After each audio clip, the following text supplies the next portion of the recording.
I got an email last week that made me physically sick.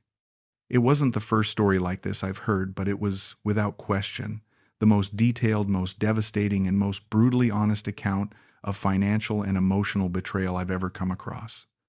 The man who wrote it asked me not to use his real name, so I'll call him Derek, a 43-year-old construction project manager from Tulsa, Oklahoma. And what happened to him over the course of 18 months will make you question everything you think you know about online relationships. Before we begin, drop a comment and let me know where you're watching from. I always appreciate hearing from you. And if stories like this open your eyes or hit close to home, there's a super thanks button down below. It's optional, but it helps keep these real voices heard. Derek didn't start out as someone you'd expect to fall for a romance scam. He'd worked his way up from framing houses to managing major commercial projects, earned good money, owned a nice truck and a house in Scottsdale, but life had dealt him some hard blows. His divorce finalized in 2020, after his wife of 12 years decided she wanted to find herself and move to California with their 2 kids. The custody arrangement meant he saw his children every other weekend, leaving him with long stretches of empty time in a house that felt too big and too quiet. I was bitter about women, especially American women. Derek wrote in his email, "I know how that sounds now, but I felt like they were all selfish, always wanting more than what they had. My ex-wife threw away a good marriage because she watched too many movies and thought life was supposed to be some fairy tale. She left me for a yoga instructor she met at some spiritual retreat in Sedona. The divorce had been brutal. Derek's ex-wife claimed he was emotionally unavailable, that he cared more about work than their relationship. She painted him as a workaholic who couldn't communicate his feelings. The irony wasn't lost on him. He'd worked 60-hour weeks to provide for a family that ultimately saw his dedication as neglect. By 2022, Derek was tired of being alone but struggled with dating. He'd tried apps like Match and eHarmony, but conversations always seemed to fizzle out. Women would be interested initially, but when they learned he managed construction crews rather than sitting in an office, their enthusiasm would cool. He felt like he was constantly having to justify his career choice, explain that he made more money than most college graduates. I was tired of proving myself to women who looked down on blue-collar work. Derek wrote, I built shopping centers and office buildings, managed teams of skilled craftsmen, but somehow that wasn't impressive enough for these college-educated women who worked desk jobs and complained about student loans. That's when his buddy Jake, who'd married a Filipino woman he met online, suggested international dating sites. Jake had been divorced around the same time as Derek, but he seemed genuinely happy with his new wife, Maria. She was traditional, appreciated Jake's hard work, and didn't constantly compare him to other men. Forget these American princesses, Jake told him over beers one evening. Asian women appreciate a man who works hard and provides for his family. They don't expect you to be some sensitive poet who talks about his feelings all the time. Derek was skeptical at first. The whole concept seemed desperate, like admitting defeat in the American dating market. But after another failed Match.com date with a woman who spent the entire evening texting and complaining about her job, he decided to give it a try. He signed up for Thai Match in April 2022. The registration process was simple, but Derek spent hours crafting his profile. He was honest about his work, included photos of some projects he'd managed, mentioned his love for Thai food and interest in Buddhism. Within hours of activating his account, he was getting messages from dozens of women. Most of the initial messages were obviously fake or from women who were clearly just looking for money. Copy-paste introductions, professional glamour shots, requests for gifts or phone cards within the first few exchanges. Derek was about to delete his account when he received a message that stood out from the rest. Hello, Derek. I hope you don't mind me writing to you. I saw your profile and you look like a good man who works hard. I am a teacher at a small school in my village. I take care of my parents and want to find someone serious, not playing games. If you are interested in learning about Thai culture and simple life, I would like to talk with you. The message was from Anchan, a 28-year-old woman from a small village near Udon Thani in northeastern Thailand. Her profile photos showed a beautiful woman with shoulder-length hair, always smiling, often wearing simple blouses or traditional Thai clothing. Unlike many of the other profiles, her photos looked candid and natural, no professional lighting or obvious filters. Something about her sincerity grabbed Derek's attention. Her English was decent, not perfect, but she expressed herself clearly and thoughtfully. They started chatting through the app's messaging system, then moved to WhatsApp after a week of daily conversations. Anchan shared photos of her daily life. The rural elementary school where she taught grades 1 through 3, the modest wooden house where she lived with her elderly parents, the rice fields and vegetable gardens surrounding her village. Everything looked authentic, lived in, real. She was so different from the women I'd been meeting, Derek wrote. No makeup in half her photos, talking about her students and her parents instead of herself. She'd send me pictures of the vegetables she was growing, the meals she cooked for her family, the sunrise over the rice fields. It felt genuine in a way that American dating profiles never did. When they first video chatted, Derek was struck by Anchan's natural beauty and apparent nervousness. She kept smoothing down her hair and apologizing for how she looked, even though Derek thought she was stunning. Her home was simple but clean, with Buddhist shrines and family photos on the walls.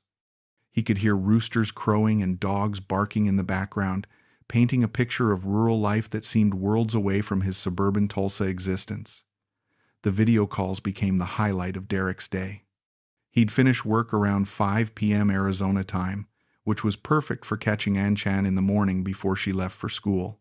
She'd show him around her village, introduce him to neighbors and local shop owners who would smile and wave despite not speaking English. Her elderly parents would shuffle into frame occasionally, bowing politely and speaking in rapid Thai that Anchan would translate. Anchan's father was a retired rice farmer dealing with diabetes and high blood pressure. Her mother helped at the local Buddhist temple and took care of a small vegetable garden behind their house. Both parents looked much older than their years, weathered by decades of hard manual labor and limited medical care. Anchan taught about 30 students in a 2-room schoolhouse that had seen better days. The building was old, the roof leaked during monsoon season, and there weren't enough textbooks or supplies. Despite the challenging conditions, Anchan clearly loved her work. She'd show Derek drawings her students had made, tell him about their progress, worry about the ones who might have to drop out to help with farming. She made about 15,000 baht per month teaching, which was roughly $425. Derek wrote, "That was barely enough to cover her family's basic needs, especially with her father's medications and doctor visits. She never complained, but I could see the stress in her face when she talked about money." As their relationship developed over the summer of 2022, Derek found himself increasingly invested in Anchan's life and struggles. She would tell him about her dreams, wanting to improve the school, maybe start a small business selling vegetables or handicrafts, eventually saving enough to visit Bangkok or even travel abroad. But these dreams always seemed impossibly distant given her financial reality. "I started feeling protective of her," Derek admitted. Here was this educated, caring woman stuck in poverty through no fault of her own. She was working hard, supporting her parents, making a difference in her community, but she couldn't get ahead because the system was stacked against rural people in Thailand. Derek began researching Thai culture and economics, trying to understand Anchan's world better. He learned about the urban-rural wealth gap, the challenges facing small-scale farmers, the limited opportunities for career advancement in remote villages. Everything Anchan told him about her situation seemed to align with what he was reading online. "I felt like I'd found something real," Derek wrote. "Not just attraction or companionship, but a genuine partnership with someone who shared my values." Anchan worked hard, cared for her family, didn't expect handouts or luxury. She was everything my ex-wife wasn't. 6 months into their relationship, in October 2022, Anchan mentioned that her father's diabetes was getting worse. He'd been managing it with cheap generic medications from the village clinic, but his blood sugar levels were becoming harder to control. The local doctor recommended He sees specialists in Bangkok for better treatment options, but the family couldn't afford the trip. She wasn't asking me for money, Derek emphasized. She was just sharing her worry about her father, crying about how helpless she felt. When I asked how much it would cost for him to get proper treatment in Bangkok, she said they'd need about $800 for transportation, hotel, and medical expenses. Derek didn't hesitate. $800 was less than he spent on truck payments in a month, but for Anchan's family, it represented 2 months of her teaching salary. He sent the money through Western Union that same day, texting Anchan the confirmation number before she even knew he'd made the transfer. Anchan's reaction was overwhelming. She cried on their video call, kept saying she would pay him back as soon as possible, that she'd never forget his kindness. Her parents wanted to talk to Derek through video chat, bowing repeatedly and speaking rapidly in Thai while Anchan translated their gratitude. That feeling of being needed, of being a hero to people who actually appreciated it, was addictive, Derek admitted. For the first time since my divorce, I felt like I mattered to someone. My ex-wife never appreciated anything I did for our family, always took it for granted. But Anchan and her parents treated me like I'd saved their lives. Anchan's father's treatment in Bangkok went well. The specialists adjusted his medications and gave him a diet plan that helped stabilize his blood sugar. The family was incredibly grateful, and they started calling Derek Phi Derek, Big Brother Derek, treating him like an honorary family member. Derek found himself looking forward to their daily video calls more than anything else in his life. Work became something to get through so he could rush home and talk to Anchan.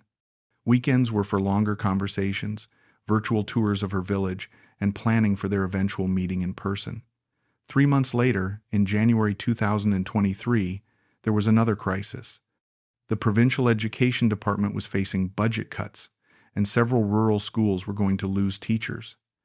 Anchan's school was targeted because of its small size and remote location. As the newest teacher, she was first on the list for layoffs. She was devastated, Derek wrote. Not just about losing her income, but about what would happen to her students. The nearest school was over an hour away by motorcycle, and many of the poorer families wouldn't be able to get their children there regularly. She felt like she was abandoning kids who were already disadvantaged. The school director told Anchan that if they could raise money for new supplies and equipment, they might be able to demonstrate value to the education ministry and avoid the cuts. They needed about $2,000 for textbooks, computers, and building repairs. She wasn't directly asking me for money, Derek emphasized. She was just crying about the situation, talking about how she'd have to move to Bangkok to find work, leave her parents behind when they needed her most. I couldn't stand seeing her so upset, knowing I could easily solve the problem. Derek sent the $2,000 without being asked. Anchan was able to keep her job, the school got desperately needed improvements, and the whole village seemed grateful for Derek's intervention. He received photos of smiling students with their new books, a thank you banner written in both Thai and English, and a formal letter of appreciation from the village headman. I was falling in love not just with Anchan, but with the idea of being this generous provider, Derek wrote. My ex-wife never appreciated anything I did for our family, always wanted more. But Anchan and her community treated me like a savior for helping them. It felt incredible to be valued and respected in a way I'd never experienced. Over the next year, the requests became more frequent and substantial. In March 2023, Anchan's mother needed surgery for a hernia that was causing her chronic pain. The local hospital could do the procedure, but they required payment up front, $1,500. Derek sent the money immediately. In June, the family's water pump broke during the dry season, leaving them without reliable access to clean water. A new pump and installation cost $600. Derek covered it without question. In September, Anchan's younger brother, who Derek had never heard mentioned before, got in a serious motorcycle accident and needed emergency surgery. The hospital bills came to $2,200. Once again, Derek wired the money within hours of learning about the crisis. I was taking cash advances on my credit cards to send this money, Derek admitted. I told myself it was temporary, that I'd pay it back from my next bonus or tax refund, but every month there seemed to be something else. A medical emergency, equipment failure, some unexpected expense that threatened the family's stability. Derek's friends started expressing concern about his financial situation and his obsession with a woman he'd never met. His buddy Jake, who'd originally encouraged the international dating idea, warned Derek that he was moving too fast and sending too much money. Jake told me that his wife Maria had never asked for money, that real relationships shouldn't be based on financial support, Derek wrote. But I rationalized it by saying that Thailand was different, that Anchan's family was genuinely poor and facing real emergencies. I convinced myself that once we were married and living together, the money requests would stop. Derek had indeed started seriously planning for marriage. He'd researched the K-1 visa process for bringing Anchan to America, looked into the requirements and timelines. He'd also considered the possibility of moving to Thailand, at least temporarily, to be closer to Anchan and help establish her family's financial security. I was already mentally living a different life, Derek admitted. I'd started learning basic Thai, researched property laws and business opportunities in Thailand, even looked into remote work options that would let me manage construction projects from overseas. I was all in on this relationship. The biggest request came in December 2023, almost 2 years after they'd first started talking. Anchan's family had been offered an opportunity to buy a small plot of prime agricultural land adjacent to their property. The elderly owner needed quick cash for his own family emergency and was willing to sell for well below market value. She explained that if they could raise $8,000, they could buy this land and transition from subsistence farming to cash crops, Derek wrote. She said it would change everything for her family. They could finally become financially stable, maybe even profitable. She promised that once they were successful with the new land, she'd be able to pay back everything I'd lent them. Derek was hesitant about such a large amount, but Anchan's explanation made sense. She showed him satellite images of the land on Google Maps, explained the crop rotation plans her father had developed, even provided documents that appeared to be official property transfer papers. The investment seemed legitimate and potentially profitable. Derek liquidated his retirement savings to send the $8,000.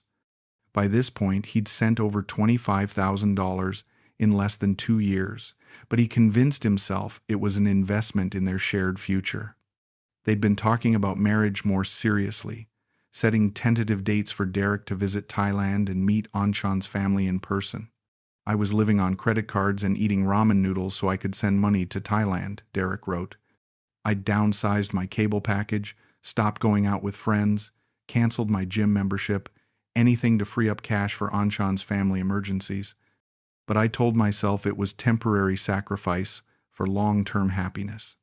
In February 2024, Derek decided it was finally time to meet Anchan face-to-face. He'd saved up vacation time and scraped together money for airfare and accommodation. The plan was to spend 2 weeks in Thailand, split between Bangkok and Anchan's village, meeting her family and exploring the possibility of Derek relocating there permanently. When Derek told Anchan about his travel plans, her reaction was unexpectedly complicated. Instead of excitement, she seemed panicked and started making excuses about why it wasn't a good time for him to visit. She kept saying that her village was too poor and embarrassing for me to see. Derek wrote, she worried that I'd be disappointed by how simple their life was, that I wouldn't understand rural Thai culture. She suggested we meet in Bangkok instead, at a nice hotel where we could have privacy and comfort. Derek found her reluctance strange, but attributed it to nervousness about taking their relationship to the next level. He'd been nervous too about meeting in person after 2 years of video calls and messages. He agreed to modify his plans, booking a hotel in Bangkok and arranging to meet Anchan there instead of going directly to her village. 3 days before his departure, Anchan's communication pattern changed dramatically. She stopped responding to messages promptly, missed their scheduled video calls, and seemed distant and distracted when they did talk. She claimed to be busy with end-of-term school activities and family responsibilities, but Derek sensed something else was wrong. I should have trusted my instincts, Derek wrote. But I was so invested in the fantasy that I rationalized everything. I thought she was just scared about meeting in person, worried about living up to 2 years of expectations. I told myself that once we were together physically, all the uncertainty would disappear. Derek arrived at Suvarnabhumi Airport in Bangkok on a Wednesday evening in late February 2024. The flight had been long and expensive. He'd used credit card miles and borrowed money from his retirement account to afford the trip. Despite his exhaustion, he was excited and nervous about finally meeting the woman he'd been supporting and planning to marry.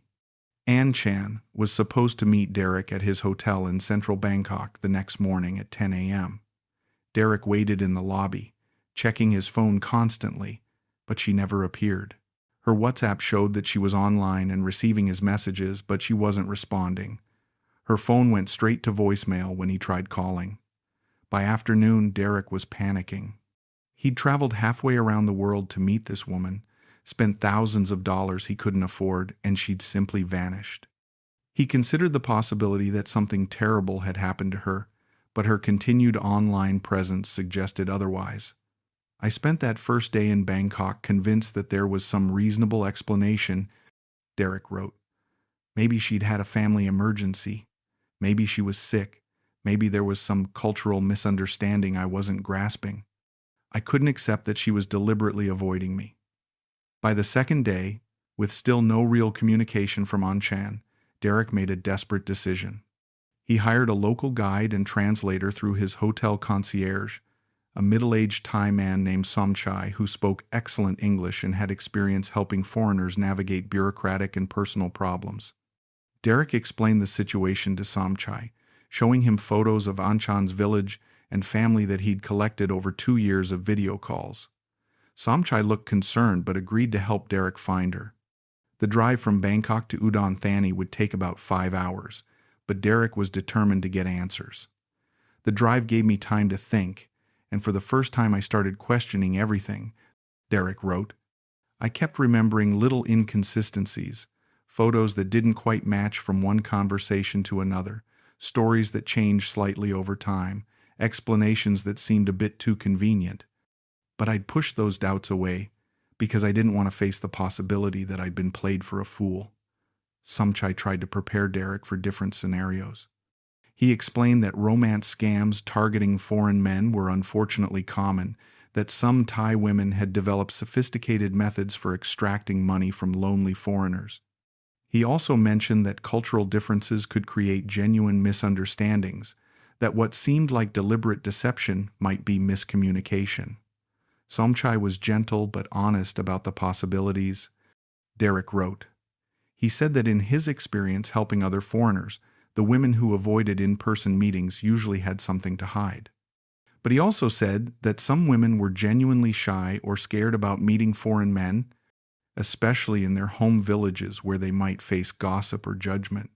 When they reached the area near Anchan's village, Derek's anxiety was overwhelming. Everything looked familiar from the video calls, the rice fields, the small shops, the style of houses, but also somehow different. The village seemed more prosperous than he'd expected, with newer construction and modern amenities that didn't match his mental picture of rural poverty. Somchai asked for directions to Anchan's family home, using the address and landmarks Derek had memorized from countless virtual tours. When they found the house, Derek's first shock was how much nicer it looked than in the video calls. Fresh paint, new roofing, modern fixtures, and clear signs of recent improvements and expansion. I recognized the house immediately, but it was like seeing it through different eyes, Derek wrote.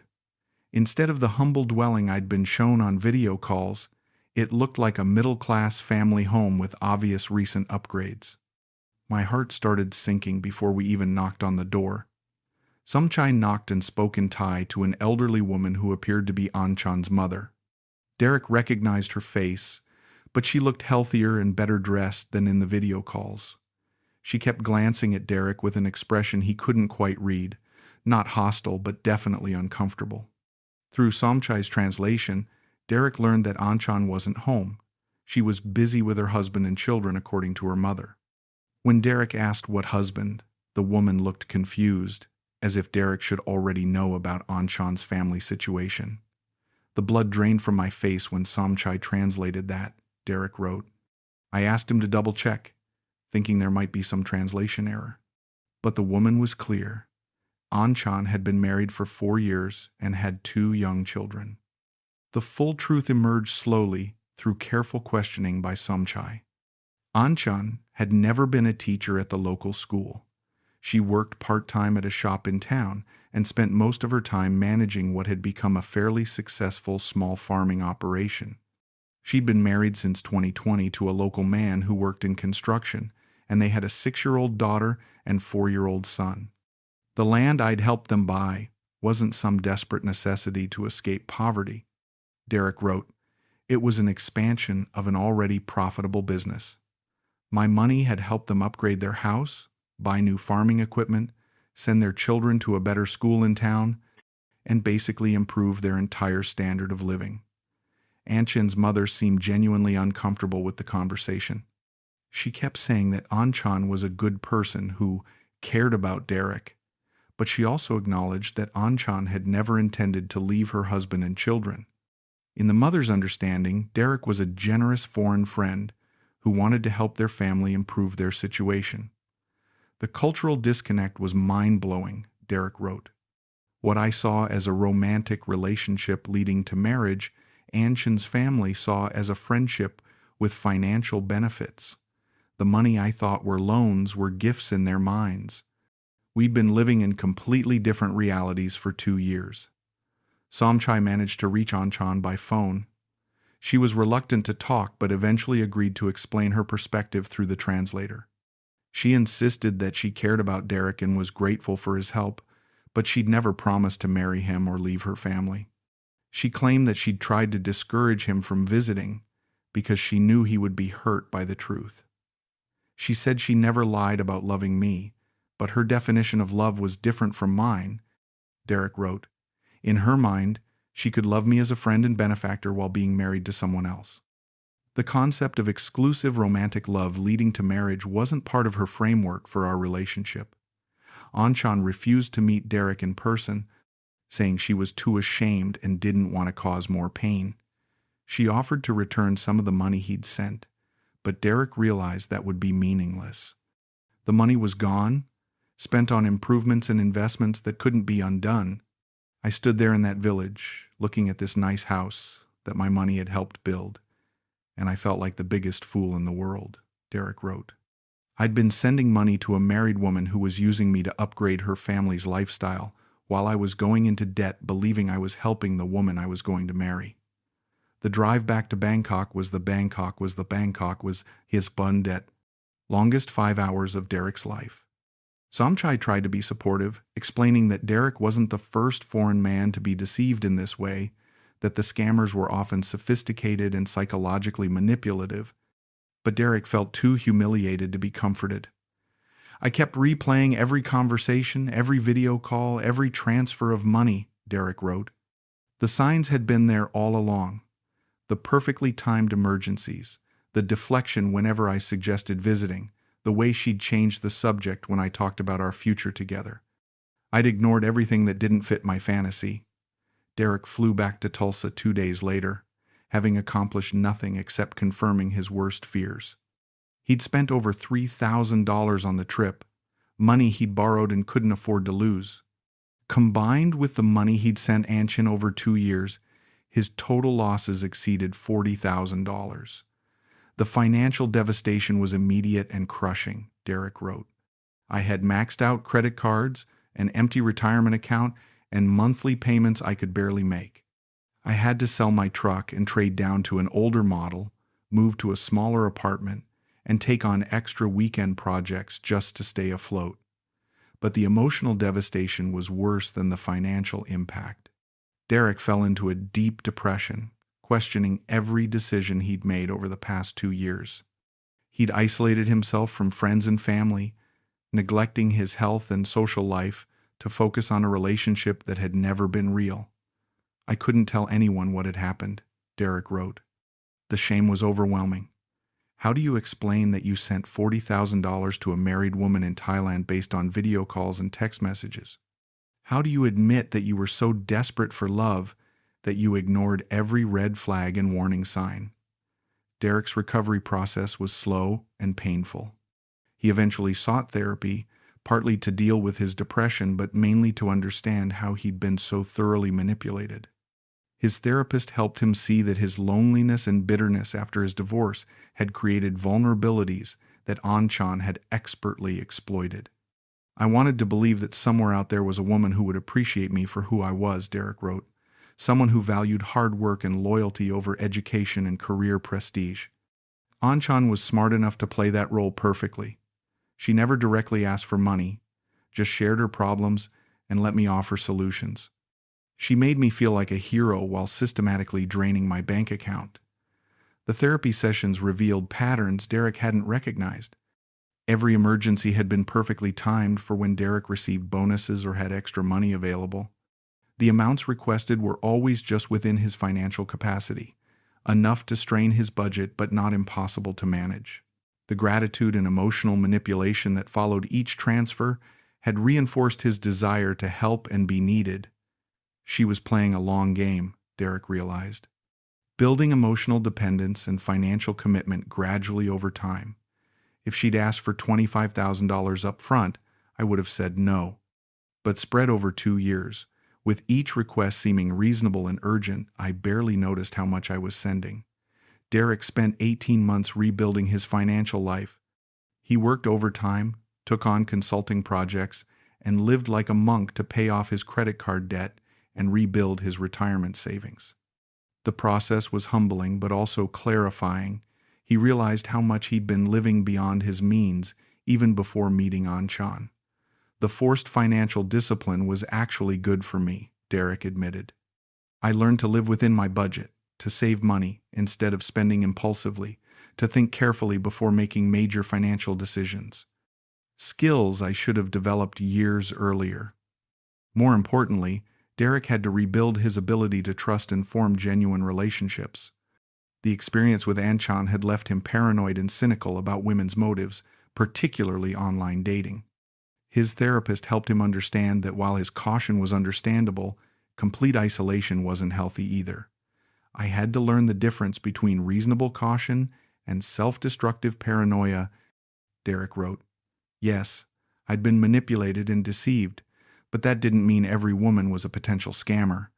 I needed to develop better judgment and boundaries, not give up on relationships entirely. Derek eventually started dating again, but locally and with strict rules for himself.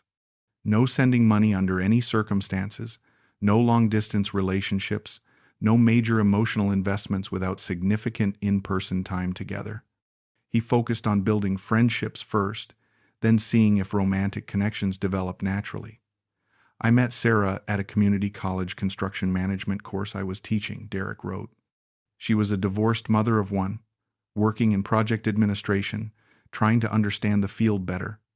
We started as study partners, became friends, and eventually something more. The relationship developed slowly and naturally, based on shared experiences and genuine compatibility. Sarah knew about Derek's experience with Anchan, though he'd been selective about the details. She understood his caution about financial boundaries and his need to take things slowly. Her own divorce had left her wary of men who made promises they couldn't keep, so Derek's careful approach actually appealed to her. Real love is built on presence and time, Derek wrote. Sarah and I spent months getting to know each other through actual shared experiences, working on projects together, meeting each other's friends and family, dealing with everyday problems and celebrations. It was messy and complicated and real, in ways that my video call relationship with Anchan never was. Derek's story concluded with a detailed warning for other men who might be considering international online dating or sending money to women they'd never met in person. He emphasized that the psychological manipulation involved in romance scams was sophisticated and targeted specifically at common male vulnerabilities. These scammers understand exactly what lonely, divorced American men want to hear, Derek wrote. They know we're often bitter about American women, feeling unappreciated and emasculated by modern dating culture. They present themselves as traditional, grateful, and admiring in ways that feel incredible after years of rejection or criticism. The red flags Derek identified included perfectly timed financial emergencies, reluctance to meet in person, requests for money that escalated gradually over time, stories that didn't quite add up when examined closely, and excessive gratitude that seemed designed to encourage more giving. If someone you've never met in person is asking for money, it's a scam, Derek wrote bluntly. I don't care how real the relationship feels, how much you care about them, how legitimate their problems seem, or how grateful they are. Real partners don't build relationships on financial transactions. Derek also emphasized the importance of meeting potential partners in person before making any significant emotional or financial investments. Video calls and messages could create the illusion of intimacy, but they couldn't substitute for the complex dynamics of actual human interaction. You can't know someone through a screen, Derek concluded. People can control their image, edit their responses, even fake their entire living situation for video calls. Real relationships require physical presence, shared experiences, and time to develop naturally. If someone is avoiding in-person meetings, there's always a reason, and it's never a good one. The financial advice Derek offered was equally direct. Never send money to someone you haven't spent significant time with in person. Never liquidate retirement accounts or go into debt for someone else's emergencies, and always maintain independent financial accounts and decision-making authority. Love shouldn't cost you your financial security, Derek wrote. If someone truly cares about you, they won't want you to sacrifice your own stability for their problems. Real partners support each other through difficulties. They don't create financial crises that require emergency transfers. Derek's final message was one of hope, tempered by hard-earned wisdom. He'd found genuine love with Sarah, but only after learning to protect himself and develop realistic expectations for relationships. His experience with Anchan had been devastating but ultimately educational. I'm sharing this story because I don't want anyone else to go through what I did, Derek concluded. The shame, the financial devastation, the years wasted believing in something that was never real.